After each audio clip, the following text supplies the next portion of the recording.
The glycemic index in dieting, the field of nutrition, is awash with charts, tables, diagrams, models, acronyms, and abbreviations.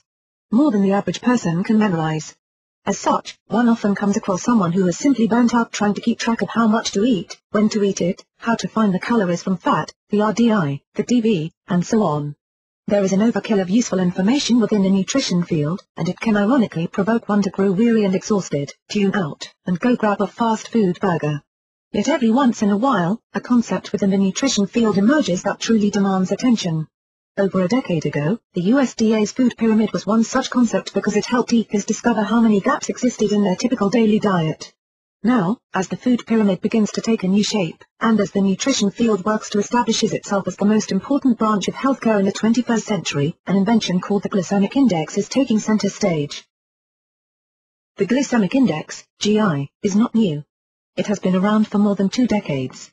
Yet until recently, its exposure beyond the world of diabetes has been limited. The glycemic index indicates how high or low blood sugar levels change in response to carbohydrate intake. A high glycemic index indicates carbohydrates with a swift breakdown, whereas a low glycemic index indicates carbohydrates with slow, gradual breakdown.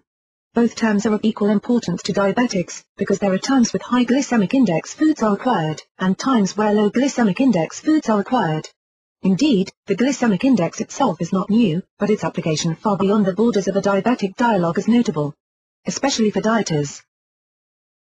People striving to lose weight often face a nemesis much tougher than establishing an exercise regimen or introducing healthier foods into their diet. The problem is one of energy. Many dieters are surprised, and disturbed, to learn that their diet program is causing them to lose more than inches and pounds. They are losing energy. This is often expressed as a complaint, as in "I'm feeling weak," or even "I can't stay awake." Many dietaries and those advising them have erroneously chalked this up to a matter of attitude, or willpower, or some non-biological cause. The plain truth is that many dieters have been oblivious to the glycemic index, and hence, to the fact that many of the diet foods they have eaten, or are eating right now, score very high glycemic index levels. As such, these foods are providing a quick boost of blood sugar levels, and then setting up the dieter for the inevitable fall. This is because high GI foods typically increase blood sugar values, which in turn trigger the hormone insulin to clear sugar from the blood. Since blood sugar, aka glucose, largely dictates the body's energy levels, it stands to reason that this process manifests as an initial boost in energy, and then as a depletion of energy. This rise and fall of blood sugar, and energy, is often described by dieters using a roller coaster analogy. One minute they feel confident and strong, and the next, they are about to pass out and require some kind of stimulant in order to make it through the day. Regrettably for many dieters, that stimulant is usually more high glycemic index foods, such as sugary snacks or soft drinks. It is easy to see how this experience can lead an individual to stop dieting. After all, before the diet, the individual was merely gaining weight. On the diet, the individual is gaining weight and is exhausted for most of the day. It is better to quit the diet.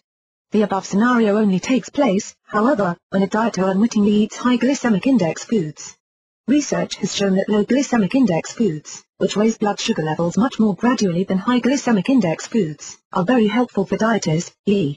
This is because a dieter will experience less of a roller coaster ride while on the diet, and furthermore, will be less inclined to snack because energy in the form of blood glucose is being released slowly and gradually. Low glycemic index foods are much more efficient sources of energy than high glycemic index foods, because the body needs less insulin to convert food into energy. Despite the growing awareness that low glycemic index foods are beneficial, the world of diet foods has not kept pace.